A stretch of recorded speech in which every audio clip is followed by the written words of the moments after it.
गोस्वामी जी महाराज पूर्व प्रसंग में वर्णन किए।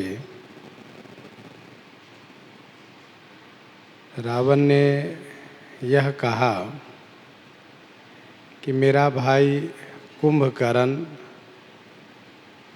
और मेरे पुत्र इंद्रजीत और मैं स्वयं चराचर को जीतने वाला हूँ।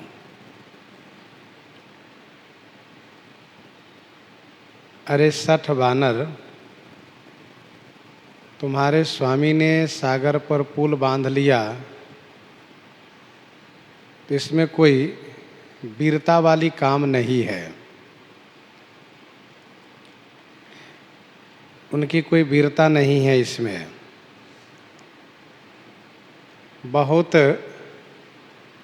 पक्षी समुद्र को लांघते हैं तो क्या सभी वीर ही कहे जाते हैं? अर्थात नहीं। मेरे जो भुजबल है इससे पार पाना बड़ा कठिन है, क्योंकि मेरे भुज जो है वह सागर है, बल रूपी जल से परिपूरित है और इस सागर में बहुत से शूरवीर देवता और मनुष्य डूब के मर गए हैं।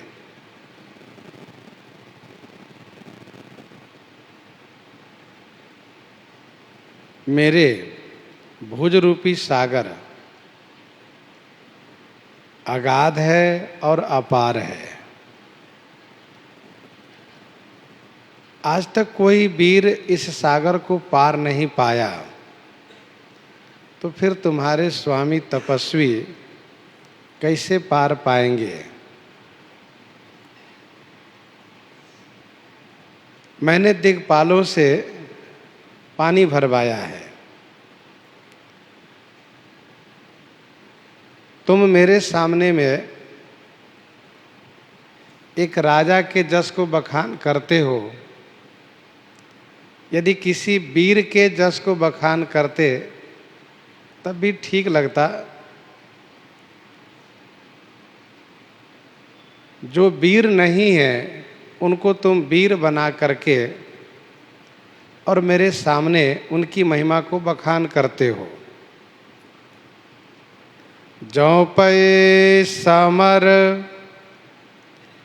सुभट तब ना था, पुनि पुनि कहसी जा सुगुन गाथा। जो पै समर सुभट तब ना था, पुनि पुनि कहसी जा सुगुन गाथा। जौ यदि, पै माने निश्चय ही, तब ना था, जासु गुण गाथा, पुनि पुनि कहसी समर सुभट। यदि निश्चय ही तुम्हारे स्वामी जिनके गुण गाथ को तुम बार बार कहते हो, समर में सुभट है, युद्ध के मैदान में योद्धा है, वीर है, तब वशिष्ठ पठबत के ही काजा,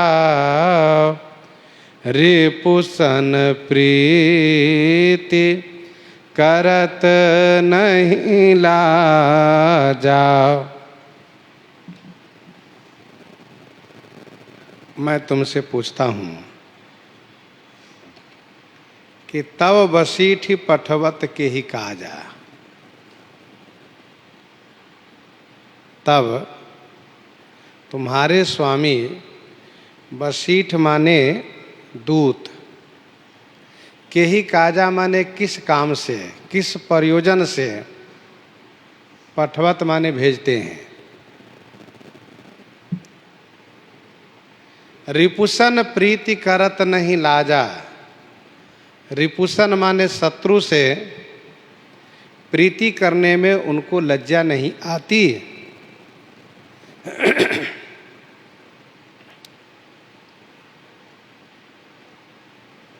रावण कहना यह चाहता है कि देखो, वीर मैं हूं, मैंने कभी भी संधि की बात नहीं की है और नहीं किसी दूत को भेजा है तुम्हारे स्वामी के पास। और तुम्हारे स्वामी एक बार नहीं दूसरे बार उन्होंने दूत भेजा है। इसका मतलब तुम्हारे स्वामी समर सुभट नहीं है, वे वीर नहीं हैं, इसीलिए दूत भेजते हैं, इसीलिए संधि की बात करते हैं। यदि उनमें वीरता है तो उनकी पत्नी को मैंने हरण किया है। वे मुझे दंडित करने के लिए आ जाते, मुझे दंडित करते, न कि मेरे पास दूत को भेज करके अपनी श्री सीता जी का मांग करते। वे चाहते हैं कि श्री सीता जी को लौटा दें तो हम उनसे प्रेम कर लें। तो शत्रु से प्रेम करना ये तो लज्जा की बात है। क्या उनको लज्जा नहीं आती शत्रु से प्रेम करने में? सूर समर करनी करही कहीं न जनावही आप। तुम उनकी बड़ाई करते हो, उनके बल पौरुष का बखान करते हो। बखान करने की आवश्यकता क्या है? वे अपने पौरुष को, अपने पराक्रम को प्रकट करें। सूर समर करनी करही कहीं न जनावही आप। जिस प्रकार से श्री रघुनाथ जी ने खरदूषण के दूतों से कहा था, रन चढ़ी करिए कपट चतुराई रिपु पर कृपा परम कदराई।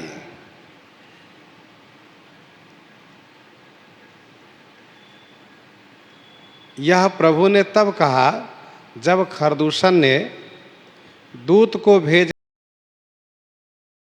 करके अपनी मांग को रखा। तो श्री राम जी ने ये कहा कि ये ठीक नहीं है। रन चढ़ी करिए कपट चतुराई और रिपु पर कृपा परम कदराई।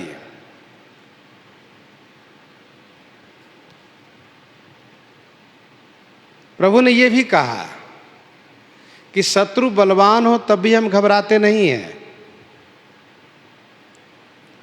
काल भी यदि सामने आ जाए तो हम सुखपूर्वक उनसे युद्ध करते हैं।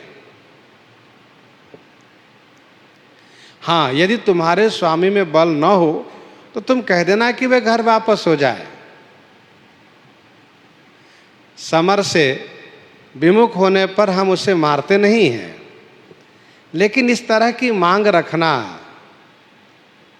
ये तो अच्छी बात नहीं है।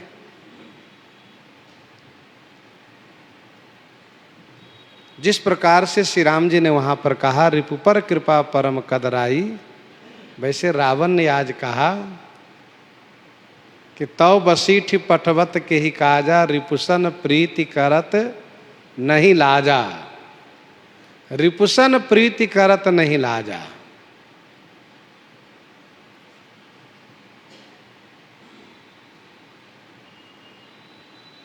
श्री अंगद जी से प्रभु ने ये कहा था कि काज हमार तासुहित होई रिपुसन करे हो बतकही सोई। उसी तरीके से श्री अंगद जी वार्ता कर रहे हैं, लेकिन रावण इस बात को बहुत हल्के में लेकर के और उपहास कर रहा है कि शत्रु के पास दूत को भेज करके उनसे प्रीति करना यह शर्म की बात है।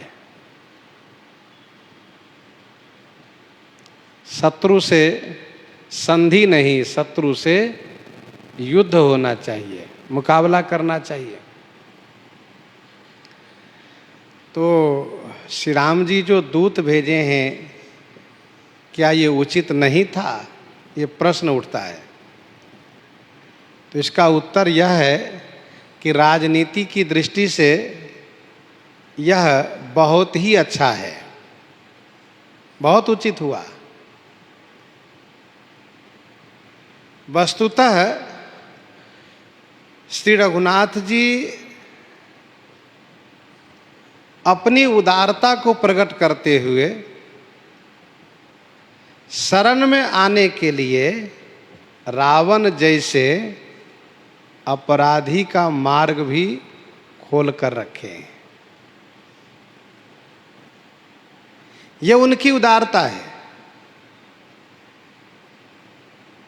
शरण में आने पर हम स्वीकार कर लेंगे। और श्री अंगद जी ने शरण में चलने के लिए कहा है, न कि संधि की बात इन्होंने की है। श्री अंगद जी ने जो प्रस्ताव रखा है कि दांत तले घास दबा लो, गले में कुल्हाड़ी बांध लो, परिजन और नारी को आगे साथ में ले लो, तथा श्री सीता जी को सम्मान पूर्वक आगे कर करके उनके शरण में चलो, उनके शरण में चलो और वहाँ चल करके कहो कि प्रभु मेरी रक्षा कीजिए। श्री अंगद जी ने ये कहा है। श्री हनुमान जी ने भी रावण को भजन करने के लिए कहा था।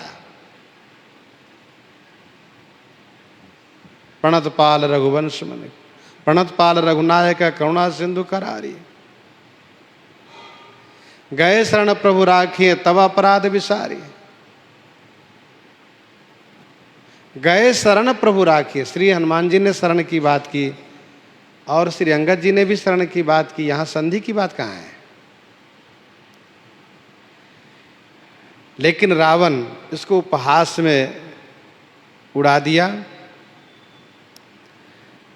इसको और स्पष्ट रूप से यूँ समझना चाहिए कि श्री राम जी अपने शत्रु को भी मौका देते हैं।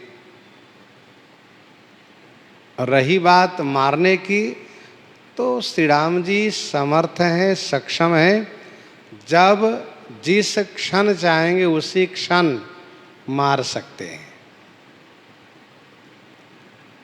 जिनके लिए यह बात प्रसिद्ध है कि भ्रकुटि विलास सृष्टि लय होई, उनके लिए रावण आदि को मारना कोई बड़ी बात नहीं है। जिस प्रकार से प्रभु ने बाली को मौका दिए, अवसर दिए, परंतु उसने नहीं समझा, इसलिए वह मारा गया, वैसे श्री राम जी रावण को मौका दे रहे हैं। लेकिन जिसके सिर पर काल बैठा हो, मृत्यु मंडरा रही हो, उसकी बुद्धि रावण के जैसे ही हो जाती है। निकट काल जही आवत साई, तेहि भ्रम होई तुम्हारे ही नाई।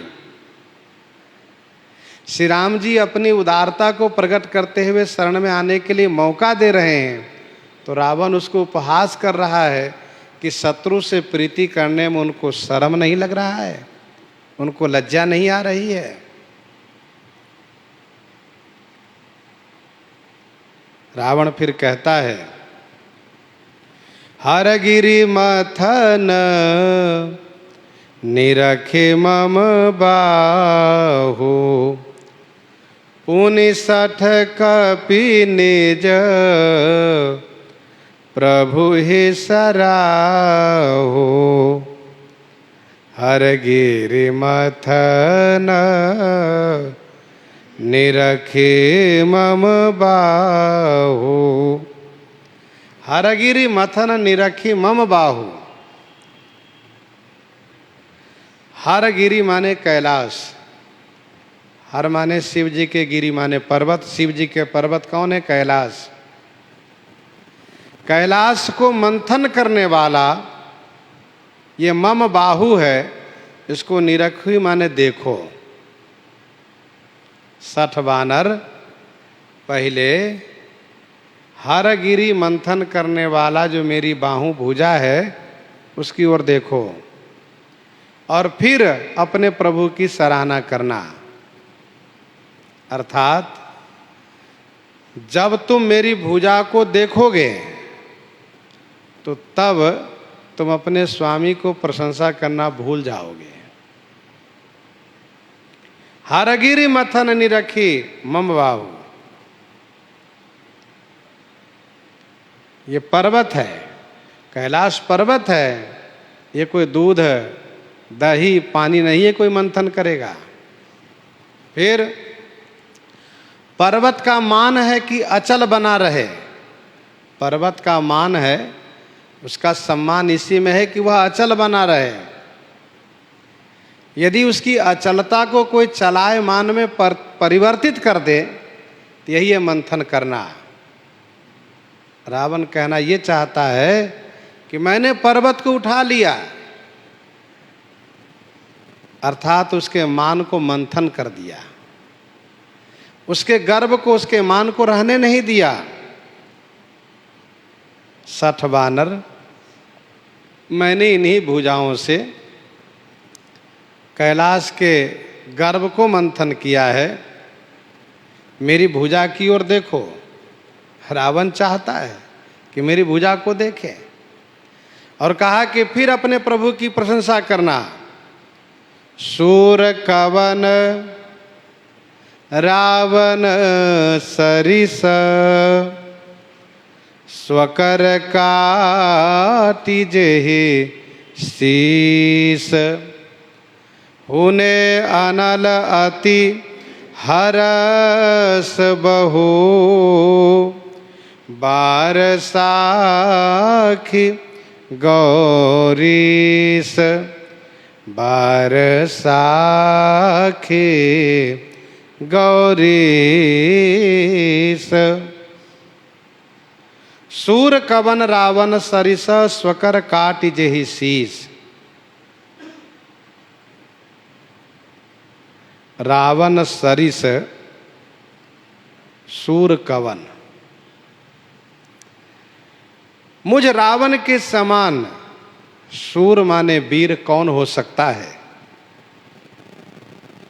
जेहि अति हरस के साथ बहुबार स्वकर शीस काटी, अनल हुने गौरीस साखी। मुझ रावण के जैसा सूरवीर कौन हो सकता है? जिस रावण ने अति हर्ष के साथ, अति प्रसन्नता के साथ एक बार नहीं, 2 बार नहीं, बहुत बार अपने स्वकर माने अपने कर से, अपनी हाथ से अपने सिर को काट करके और भगवान शिव के सामने अनल माने अग्नि में, हुने माने हवन किए, आहुति दिए। इस बात की साक्षी गौरी माने गौरीपति हैं। तुम्हारे स्वामी ने कौन सी वीरता वाली काम की है? समुद्र पर पुल भी बांधा तो बंदरों ने बांधा। तुम्हारे स्वामी ने क्या किया? बाली को कहो मारा, बाली को छल से मारा। अच्छा, जो जिसके प्रति विरोध भाव रखता है, जो जिसके प्रति विरोध भाव रखता है, उसके गुण उसको दिखाई नहीं देता है। उसके गुण उनको दिखाई नहीं देता है। अर्थात विरोध भाव होने से, नफरत होने से, रोष होने से गुण दिखता नहीं है, केवल दोष ही दोष दिखता है। तो रावण को श्री राम जी में एक भी गुण नहीं दिखता है। वे केवल अपने गुण को प्रशंसा करते हुए उसी में मगन है और कहता है कि रावण जैसा सूरवीर कोई संसार में आज तक हुआ है? बताओ। जिसने प्रसन्नता के साथ एक बार नहीं बहुत बार अपने हाथ से अपने सिर को काट करके अग्नि में आहुति दे दे। अरे किसी की बलि देना आसान है, पर अपनी बलि देना आसान नहीं है। और वो भी अति हर्ष, खुशी के साथ, प्रसन्नता के साथ। और एक बार नहीं बहुत बार, 9 बार मैंने बलि दिया है अपने आप को। अति हर्ष कहने का भाव यह है कि पुण्य कर्म करने में प्रसन्नता होनी ही चाहिए। दोहावली में गोस्वामी जी ने लिखा 42 में, दोहावली में गोस्वामी जी ने लिखा 42 संख्या में, राम ही सुमिरत रणभीरत, राम ही सुमिरत रणभीरत, देत परत गुरु पाए, तुलसी जिन्हि न पुलक तन, ते जग जीवत जाए। राम ही सुमिरत रणभीरत, देत परत गुरु पाए। भगवान को स्मरण करने में, युद्ध में, लड़ाई के समय में, दान देने के समय में, दान देते समय में, और गुरु जी के चरणों में वंदन करते समय में यदि प्रसन्नता नहीं हुई तो उसके जीवन का धिक्कार है। राम ही सुमिरत रणभीरत, देत परत गुरु पाए, तुलसी जिन्हि न पुलक तन, ते जग जीवत जाए। रावण कहता है मैंने जो कार्य किए प्रसन्नता के साथ किए। और सुनो, जरत बिलो के जब ही कपाला, विधि के लिखे अंक निज भाला, जरत बिलो के जब ही कपाला, जरत बिलो क्यों जब ही कपाला। जरत, जरत विधि के लिखे अंक निज भाला, कपाला जब ही बिलो क्यों, अथवा जरत जब ही कपाला में, विधि के लिखे निज, विधि के लिखे अंक निज भाला बिलो क्यों। जरत जब ही कपाला में, विधि के लिखे अंक निज भाला बिलो क्यों। मैंने अपने सिर को अपने कर से काट करके भगवान शिव के सामने आहुति दिया, बलि दिया, और उस यज्ञ कुंड में मेरा सिर जलने लगा। जलने लगा तो मैंने उस कपाल में, उस कपाल में ब्रह्मा जी के लिखे हुए अंक को मैंने देखा। ध्यान दीजिएगा, कपाला और भाला अर्थ एक ही है, इसीलिए अर्थ करने में अर्थ ऐसे लगाना चाहिए कि मैंने कपाल को जलते हुए में, अपने भाल में ब्रह्मा जी के लिखे अंक को देखा। जब मेरा कपाल जल रहा था तो उस भाल में ब्रह्मा जी के लिखे हुए अंक को देखा। ब्रह्मा जी मनुष्य के जीव के भाग्य का उल्लेख कपाल में कर देते हैं। कपाल में भी लिखते हैं और हाथ में भी लिखते हैं।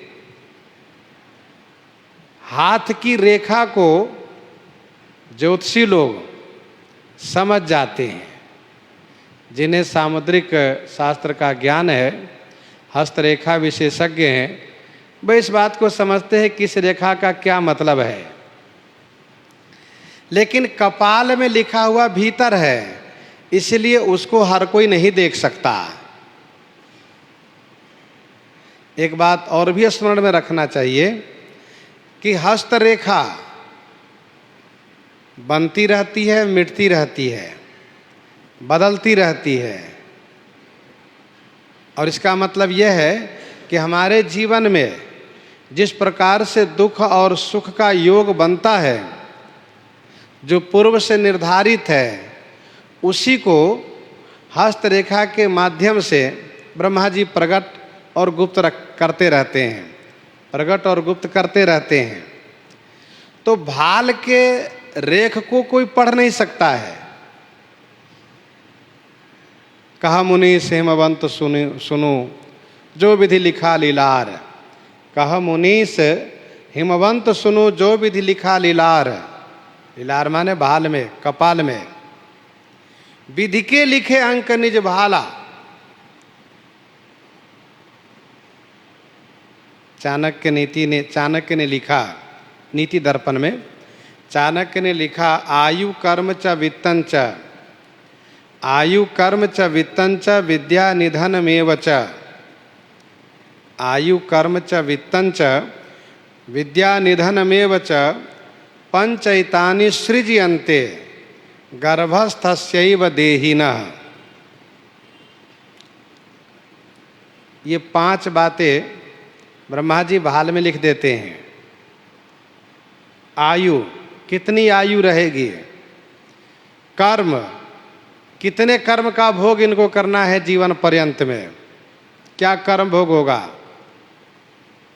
संपत्ति कितनी मिलेगी, और विद्या प्राप्त कैसे होगी और कितनी प्राप्त होगी विद्या, और मृत्यु किस विधि से होगी। इन बातों को ब्रह्मा जी कपाल में उस समय ही लिख देते हैं। और इसी बात को शैलराज कहते हैं, कहा मुनि हिमवंत सुनो। शैलराज से श्री सप्तऋषि नारद जी कहते हैं, कहा मुनि हिमवंत सुनो जो विधि लिखा लीलार। देवर्षि नारद जी कहते हैं कि भाल में जो ब्रह्मा जी लिख दिए हैं उसको कोई मिटा नहीं सकता। एक बात मैं और स्पष्ट करूं कि भाल के लिखे हुए को भगवान की कृपा मिटा सकती है, और ठाकुर जी की कृपा के बल से भाल के लिखे हुए को भगवान शिव भी परिवर्तित कर सकते हैं। भावी मेट सकहि त्रिपुरारी, गुरु श्री वशिष्ठ जी मिटा सकते हैं। सो गोसाई विधि गति जही छे की। और मेटत कठिन कुअंक भाल के भगवान श्री राम के चरित, भगवान श्री राम के नाम, ये सब मिटा सकते हैं। अर्थात भगवान की कृपा से भाग्य रेखा में परिवर्तन होगा, लेकिन यूं ही हम चाहें कि हमारी जो भाग्य रेखा है वह बदल जाए, तो ये आसान नहीं है।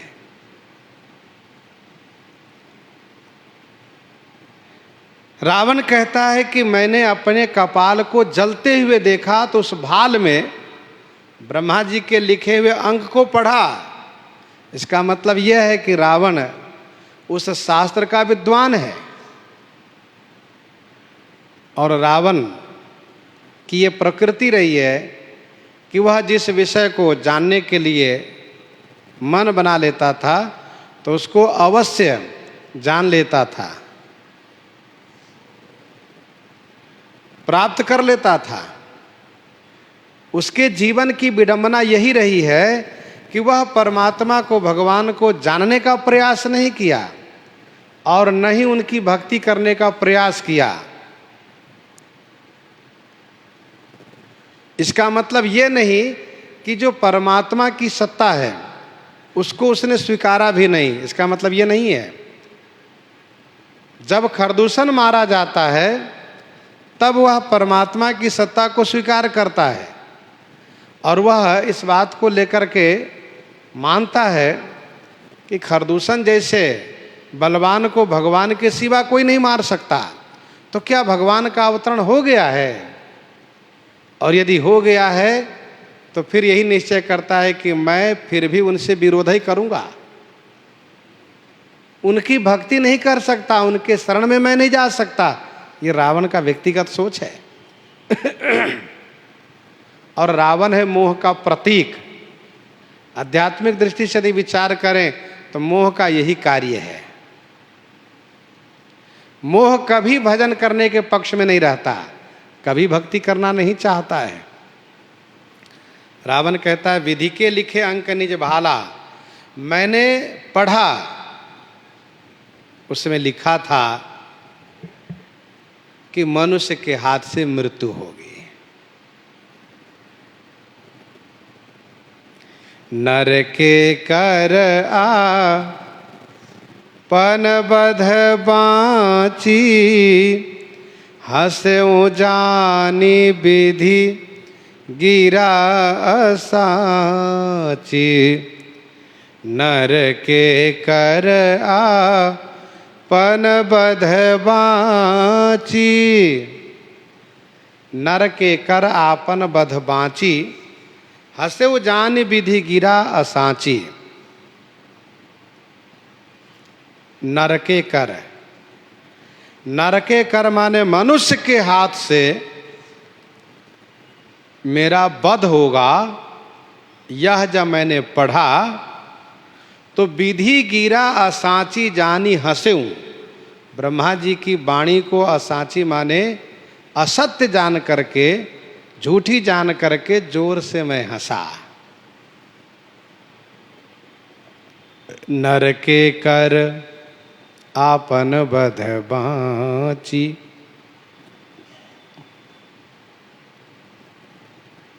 मनुष्य के हाथ से मृत्यु होगी। मुझे हंसी आ गई। मेरे जैसे विश्व विजेता का मरण मनुष्य के हाथ से होगा? ब्रह्मा जी लिख दिए, इनकी वाणी झूठी है। हंसऊ जानी विधि गिरा साची।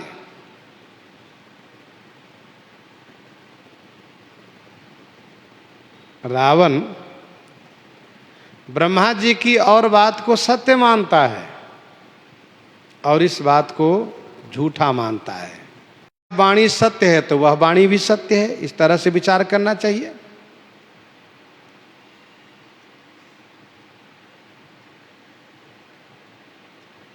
रावण को ब्रह्मा जी के उस वचन पर विश्वास है कि हम काहू के मर ही न मारे, हम किसी के मारने से नहीं मर सकते, इतना विश्वास है। परंतु वरदान में उसने ये भी तो कहा कि बानर मनुज जाति दोई बारे, बानर मनुष्य दुई जाति को छोड़ करके फिर हम काहू के मर ही न मारे। रावण सोचता है कि हमने दो को इसलिए छोड़ दिया कि वे तो हमारे भोजन है, उनसे हमारा कोई भय नहीं है और वे हमें कैसे मार सकते हैं। बालकांड में गोस्वामी जी ने लिखा, रावण मरण मनुज करी जांचा, प्रभु विधि वचन की न चाह साचा। रावण ने अपना मरण ही मनुष्य के हाथ से मांगा है। परंतु बालकांड के उसी प्रसंग में जहाँ पर कि रावण ने तपस्या किया है, वहां पर ऐसा नहीं रावण ने कहा कि हम मनुष्य के हाथ से मर जाएं। ब्रह्मा जी ने कहा वरदान मांगो, मैं तुम पर बहुत प्रसन्न हूं। तो विनती करके प्रार्थना करके रावण ने कहा, हे ब्रह्मा जी, हम किसी के हाथ से मृत्यु को प्राप्त न होवें। ब्रह्मा जी ने कहा किसी के हाथ से नहीं? कहा नहीं। अरे किसी को तो छोड़ दो। तब कहा बानर मनुज इन दोनों को छोड़ करके बाकी किसी के हाथ से हमारी मृत्यु न हो। तो बानर मनुष्य दो को छोड़ दिया रावण। तो ब्रह्मा जी ने मनुष्य के हाथ से मृत्यु का विधान बना दिए।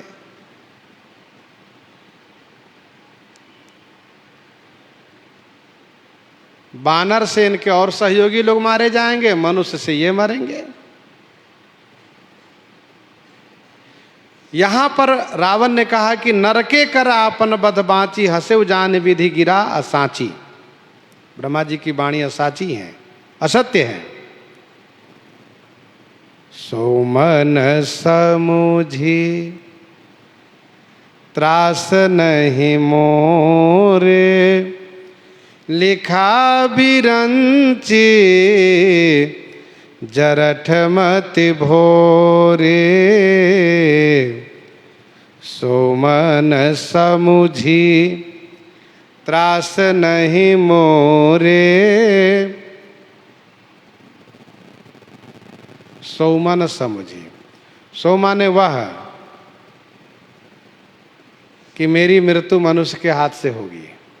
नरके कर आपन बद बाँची, सौमन समझी, उसे मन में समझ करके मुझे त्रास नहीं हुआ। त्रास नहीं मोरे, मुझे त्रास नहीं हुआ, मुझे डर नहीं लगा, बल्कि मुझे ब्रह्मा जी की बुद्धि पर हंसी आई कि ब्रह्मा जी बुढ़ा हो गया है। ब्रह्मा जी बूढ़े हो गए हैं। जरठ मति भोरे, जरठपन के कारण, मति माने बुद्धि में भोलापन आ गया है। बुद्धि भोली हो गई है, कमजोर हो गई है, इसीलिए उन्होंने ऐसा लिख दिया।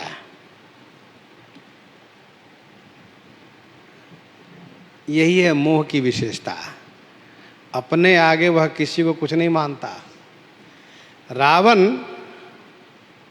अपने आप को अमर अजर मानता है और ब्रह्मा जी को बुढ़ा मानता है, वृद्ध। जबकि श्री ब्रह्मा जी की अभी आधी आयु पूरी हुई है, आधी आयु अभी बाकी है, अभी मध्य में ही है, अभी उनका चौथापन भी नहीं है। फिर भी रावण कहता है लिखा विरंच जरंठ मति भोरे।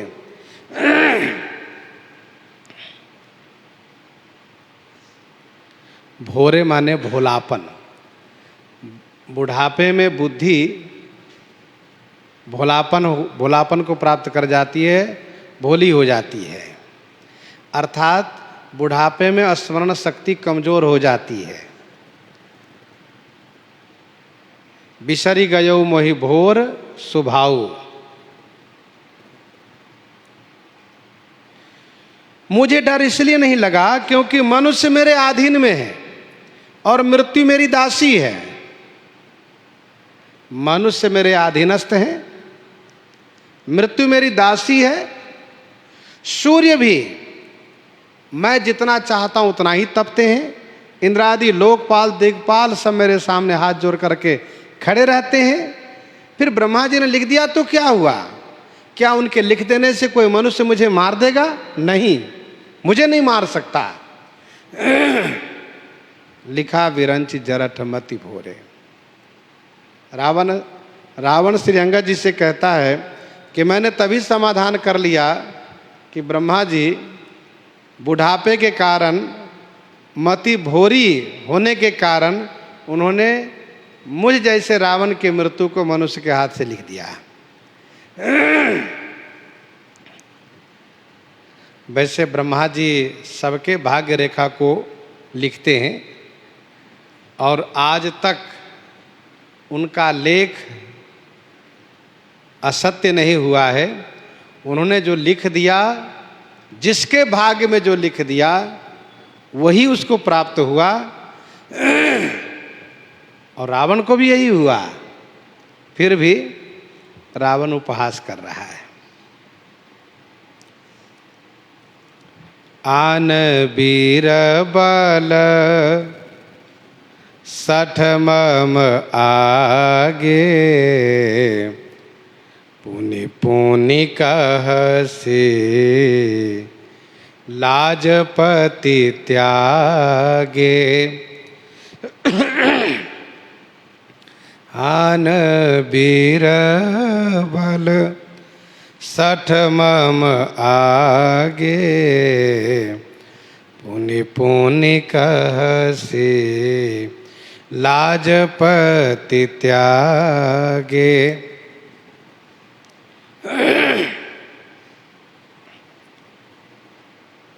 सठ लाजपति त्यागे, आन वीर बल मम आगे पुनि पुनि कहसि। अरे सठ माने मूर्ख वानर, लाज और पति माने प्रतिष्ठा, लाज और प्रतिष्ठा को त्याग करके आन वीर बल, आन माने दूसरे वीर के बल को, मम आगे मेरे सामने, पुनि पुनि कहसि, पुनि पुनि माने बार बार तुम कहते हो। आन वीर बल सठ मम आगे, पुनि पुनि कहसि लाजपति त्यागे।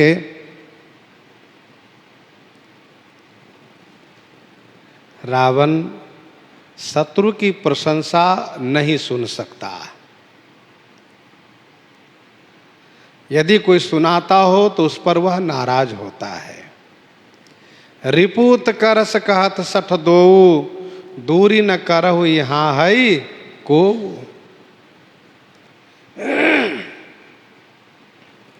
श्री अंगद जी से कहा, अरे सठ वानर, तुमको न लाज है न प्रतिष्ठा है। तुमको सोचना चाहिए कि जब मैं नहीं सुनना चाहता हूं तो तुम्हें नहीं सुनाना चाहिए।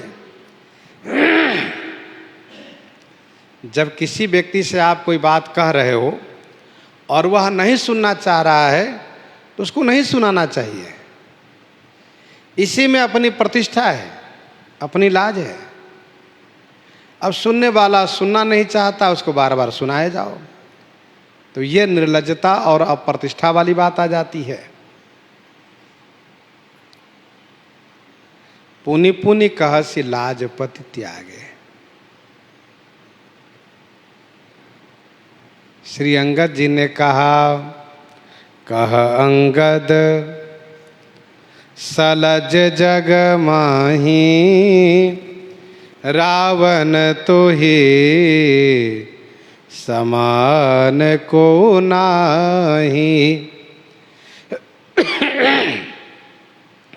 कह अंगद सलज जग माही, रावण तो ही समान को नाही।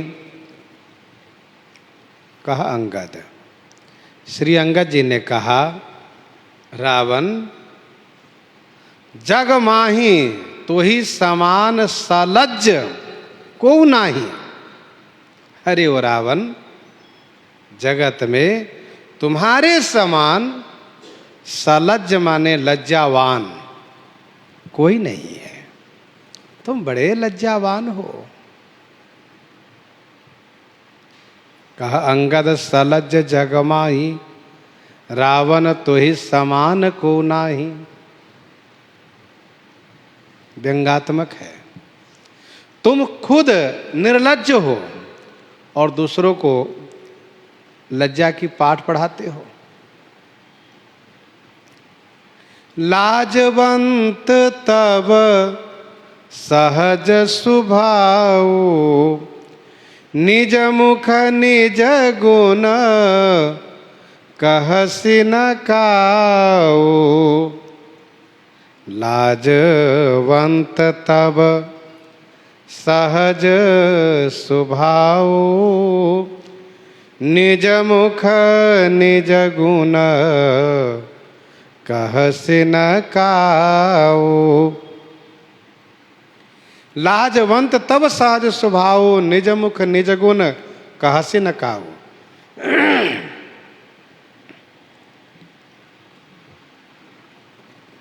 तब सहज स्वभाव लाजवंत,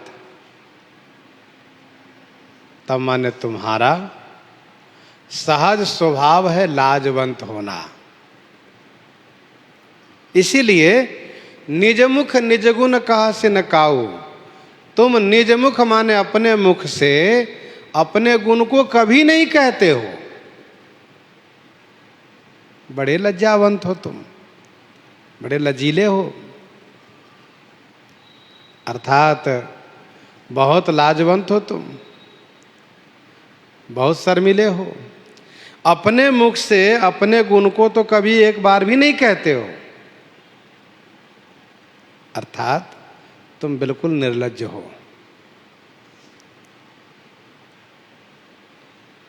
सज्जन लोग अपने मुख से अपनी बड़ाई नहीं करते हैं, परंतु तुम अपने मुख से अपनी बड़ाई एक बार नहीं बहुत बार किए। अपने मुँह तुम आपनी करनी, बार अनेक भांति बहुबरनी। अपने मुख से अपनी बड़ाई करने पर सुकृत का नाश होता है। निज मुख कहे सुकृत जेहि भांति।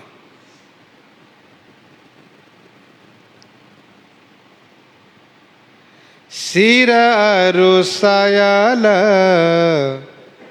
कथाचित रही, ताते बार बीस तय कही। सिर अरुसयल कथाचित रही, ताते बार बीस तय कही। तुम्हारे चित्त में दो कथा बैठी हुई है, सिर काटना और पर्वत उठाना।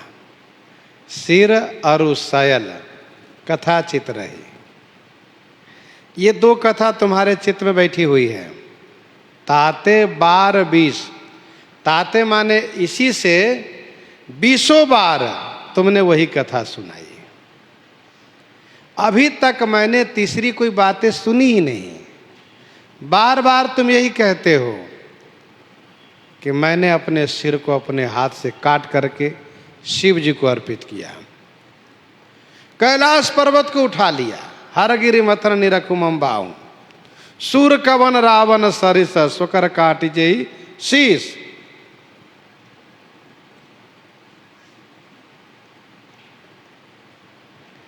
ताते बार 20 तय कही। 20 का जो अंक है, 20 का जो अंक है उसमें से शून्य को हटा दीजिए तो 2 बचता है। श्री अंगद जी ने कहा तुमने जितनी बातें कही अभी तक, उसमें से मैंने ये देखा और समझा कि बाकी सब शून्य है, केवल 2 ही बातें तुम्हारे जीवन में हैं, सिर काटना, पर्वत उठाना। लेकिन इस बात को तुम कभी चर्चा नहीं करते हो। सो भुज बल राखे हो रघाली, जीते हु सहस बाहुबली बाली। सो भुज बल राखे हो रघाली। सो भुजबल राखे उर घाली। सो माने उस भुजबल को, उस भुज पराक्रम को उर घाली राखे हो। उर हृदय में घाली राखे माने डाल रखे हो। उस भुजबल को तुम अपने हृदय में डाल रखे हो, छुपा रखे हो। जीते हो सहस बाहु बलि वाली। जिस भुजाबल से तुमने सहस्रा बाहु को, बलि को और बाली को जो जीता है तुमने, उसकी चर्चा तुम एक बार भी नहीं करते हो, एक बार भी नाम नहीं लेते हो। नाम क्यों लोगे? क्योंकि तुम वहां हार गए हो। वहां का नाम तुम कैसे लोगे? क्योंकि तुम वहां पर पराजित हो गए हो, हार गए हो। सो भुजबल राखे उर घाली। घाली माने डालना। घाली का अर्थ होता डालना। सारथी दूसर घाली रथते ही तुरंत लंका ले गयो। तुमने सहस्रा बाहु, बलि और बाली को जीता। ये व्यंग्यात्मक है। सुनु मति मंद देहि अब पूरा। काटे शीस की होई ये सूरा। काटे शीस की होई ये सूरा। सुनु मति मंद देहि अब पूरा। अरे वो मति मंद, बुद्धि के नीच, तुम अब पूरा देही। पूरा देही माने उत्तर दो। प्रश्न अधूरा होता है, उत्तर देने पर वह पूरा हो जाता है। श्री अंगद जी कहते हैं कि अरे वो मतिमंद, बुद्धि के नीच, तुम अब पूरा दो, पूरा करो, अर्थात उत्तर दो। काटे शीस की होइए सूरा। काटे शीस, शीस काटने पर, सिर काटने पर क्या कोई सूर हो जाता है? नहीं। सिर काटने वाला कोई वीर नहीं हो सकता है। ये कौन सी वीरता वाली बात है? सुनु मतिमंद देहि अब पूरा।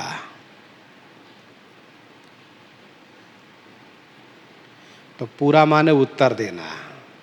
जैसे दुई सुत मरे दहो पूरा, अजहु पूर पिए देहु।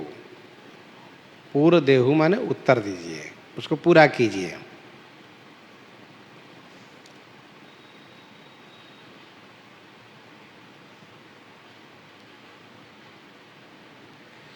सुनु मतिमंद देहि अब पूरा।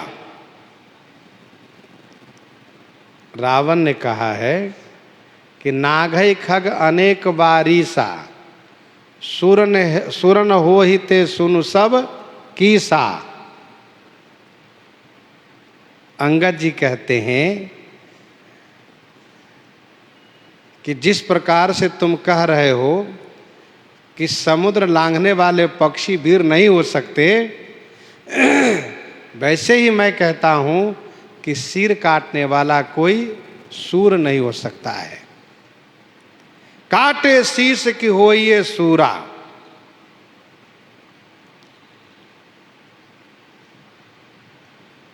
रावण ने अपने आप को वीर माना है। सूर कवन रावण सरिस स्वकर काट जे शीस। अंगद जी को लगा बस इसी बात को लेकर के मैं उत्तर दूंगा इसको। इसलिए अंगद जी ने कहा कि ये बताओ, तुम उत्तर दो, सिर काटने वाला कोई वीर होता है क्या? यदि सिर काटने वाला वीर होता है तो बहुत ऐसे इंद्रजाली लोग हैं जो तमाशा दिखाते रहते हैं और सिर ही नहीं अपितु अंग अंग काट कर अलग कर देते हैं, फिर जोड़ लेते हैं। क्या वे भी वीर हो गए? इंद्रजाली कहाँ कहिए न बेरा। काटई निज कर सकल शरीरा इंद्र जाली कह कहिए नबीरा काटय निज कर सकल शरीरा। इंद्रजाली यह एक तांत्रिक विद्या है। इसको जादूगरी कहते हैं। बहुत ऐसे लोग हैं जो जादूगरी दिखाते हैं, उसमें अंग अंग अलग कर देते हैं, हाथ अलग कर देंगे, पांव अलग कर देंगे, गर्दन अलग कर देंगे।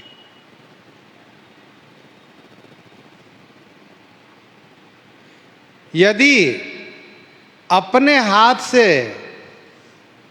अपना सिर काटना वीरता का काम होगा तो फिर तो बहुत इंद्रजाली लोग सब वीर होना चाहिए, परंतु इंद्रजाली को कोई वीर तो नहीं मानता, कहीं कोई नहीं कहता वीर है ये। लोग कहते हैं ये क्या है, कहा ये जादूगरी है, जादूगर है ये, जादूगिरी दिखाते हैं। काटे निजकर सकल शरीरा, अपने कर से अपने सारे शरीर को काटते हैं। तो श्री अंगद जी कहते हैं कि सिर काटना ये वीरता का काम नहीं है, ये जादूगर का काम है। तुम जादूगर हो, तुम वीर नहीं हो, इंद्रजाली हो। और रही बात जो तुम ये कहते हो कि मैंने पर्वत को उठाया है, तो पर्वत उठाने वाला भी वीर नहीं होता है। जरहि पतंग मोहवश भार बहहि खर वृंद, ते नहीं सोर कहावहि समुझि देखु मते मंद। जरहि पतंग मोहवश, तुमने कहा कि जरत बिलव के जब ही कपाला, मैंने अपने सिर को अपने कपाल को जलते हुए देखा। तो सुनो, बहुत से फतिंगे जल जाते हैं। जरहि पतंग मोहवश, पतंग माने फतिंगे कीड़े, मोहवश माने अज्ञानता के वश होकर के, जरहि माने जल जाते हैं। और भार बहहि खर वृंद, खर वृंद, खर वृंद माने गदहा समूह। भार बहहि, भार माने बोझ को, बहहि माने धारण करते हैं, बोझ को उठाते हैं।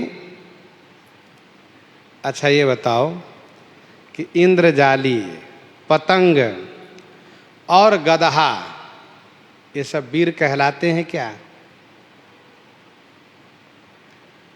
यदि कहते हो कि नहीं तो तुम भी वीर नहीं हो। ते नहीं सूर कहावहि समुझि देखो मति मंद, अरे वो मति के मंद, बुद्धि के नीच रावण, तुम समझ करके मन में विचार करके देखो कि वे सब वीर नहीं कहलाते हैं। श्री अंगद जी ने रावण से कहा कि तुमने जो सिर काटने की बात की, इसका मतलब यह है कि तुम जादूगर हो। तुमने सिर जलाने की बात की, इसका मतलब तुम फतिंगे हो। तुम्हारी नासमझी है, अज्ञानता है।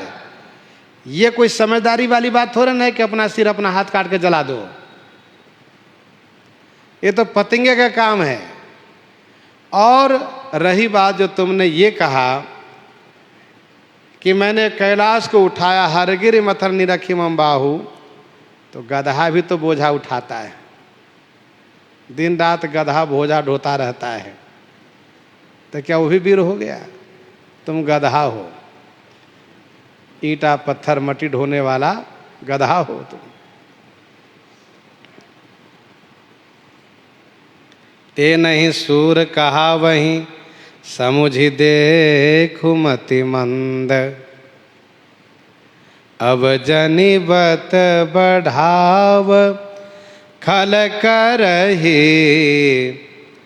सुनु मम वचन मान परिहरहि, अब जनिबत बढ़ाव खल करहि। अरे वो खल दुष्ट, अब बत बढ़ाव जनि करहि, अब बात को बढ़ाना मत करो, बत बढ़ाओ मत करो, अर्थात विवाद मत करो, बकवाद मत करो, विवाद मत करो, बात मत बढ़ाओ। सुनु मम वचन मान परिहरहि, मेरे वचन को सुनो और मान माने अभिमान को परिहरहि माने छोड़ दो। अब जाने बत बढ़ाव खल करहि, अरे खल, अब बत बढ़ाओ मत करो, बात को मत बढ़ाओ, मेरे वचन को सुनो और अभिमान को छोड़ दो। जैसे श्री हनुमान जी ने कहा, विनती करो जोरी कर रावण, सुनो हुमान तजी मोर सिखावन। अंगद जी डांटते हुए कहते हैं, अरे खल, तुम बात मत बनाओ, बात मत बढ़ाओ, विवाद से कोई फायदा नहीं होगा, कोई लाभ नहीं होगा। तुम मेरे वचन को सुनो और अभिमान को छोड़ दो। तुमको किसने कहा कि मैं दूत बनकर आया हूं? मैं श्री राम जी का दूत भले हूं, लेकिन किसने तुमसे कहा कि मैं दौत्य कर्म करने के लिए आया हूं? 10 मुख मैना बसीठी आयो, 10 मुख मैना बसीठी आयो, अस विचारी रघुबीर पठायो, अस विचारी रघुबीर पठायो, 10 मुख मैन बसीठी आयो। 10 मुख दशानन, मैं बसीठी बन के नहीं आया हूं, दूत बन के नहीं आया हूं। रघुवीर अस विचारी पठायो, रघुवीर श्री राम जी ने ऐसा विचार करके प्रभु ने मुझे भेजा है। रावण ने यह कहा है कि तौ बसीठी पठवत के ही कहा जा, क्यों बार बार दूत भेजते तुम्हारे स्वामी? उनको एक बार नहीं समझ में आया कि मैं श्री सीता जी को नहीं लौटाने वाला हूं, फिर भी दोबारा उन्होंने भेजा। अंगद जी कहते हैं, नहीं, मैं दूत न बन के नहीं आया हूं, 10 मुख मैंने बसीठी आयो। फिर श्री अंगद जी ने कहा, मैं पहले ही कह चुका हूं कि मैं किस लिए आया हूं।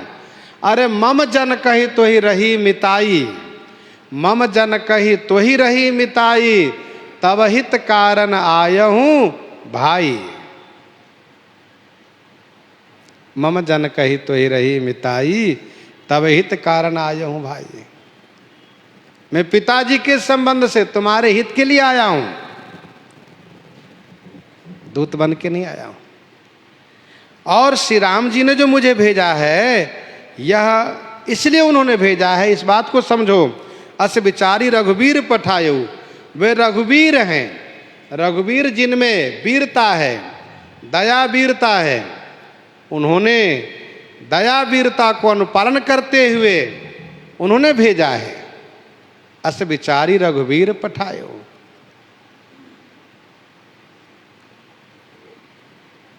तुम पर दया करने के लिए भेजा उन्होंने।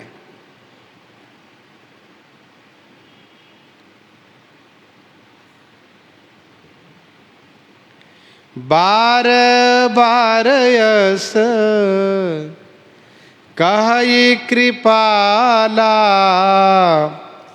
नहीं गजारी जस बधे श्रीकाला, बार बार अस कहे कृपाला, नहीं गजारी जस बधे श्रीकाला।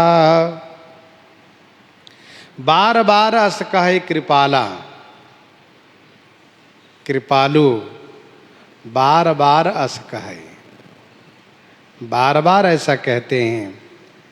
नहीं गजारी जस बधे श्रीकाला, नहीं गजारी जस बधे श्रीकाला। गजारी श्रीकाला बधे नहीं जस। गजारी माने गज के शत्रु सिंह। सिंह यदि श्रीकाल माने गीदड़ को वध कर दें, मार दें, तो उसमें उनको जस नहीं है।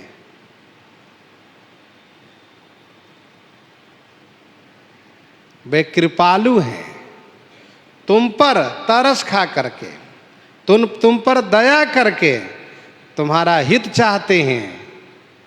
नहीं तो तुम उनके सामने गीदड़वत हो, गीदड़वत। श्री राम जी तो सिंह है। बार बार अस कहे कृपाला, नहीं गजारी जस बधे श्रीकाला। मन मह समुझी, मन मह समुझी बचन प्रभु के रे। सहेउ कठोर बचन सठ तेरे। मन मह समुझी बचन प्रभु के रे। प्रभु के रे बचन मन मह समुझी। प्रभु के वचन को मन में समझ करके, अरे सठ तेरे कठोर वचन को मैं सह रहा हूं। श्री राम जी प्रभु हैं, श्री राम जी समर्थ हैं। उन्होंने जो प्रण किए हैं, उन्होंने जो प्रण किए हैं उसको पूरा करेंगे। उनके वचन को समझ करके मैं तुम्हारे कठोर वचन को सह रहा हूं। नहीं तो मैं इतना सामर्थ्य रखता हूं कि तुम्हारी बोलती बंद ही नहीं करता, बल्कि तुम्हारे 10 मुखों को तोड़ डालता। और जब मैं तुम्हें मारता, उस बीच में जो कोई तुम्हें बचाने आता उसको भी मारता, और सबको मार करके मैं श्री सीता जी को यहां से उठा ले जाता। श्री अंगद जी इस प्रकार से कड़े शब्दों में रावण को फटकार लगा रहे हैं। प्रसंग को हम आप यहीं पर हृदयांगम करते हैं। आइए श्रवण करते हैं श्री भक्तमाल जी से।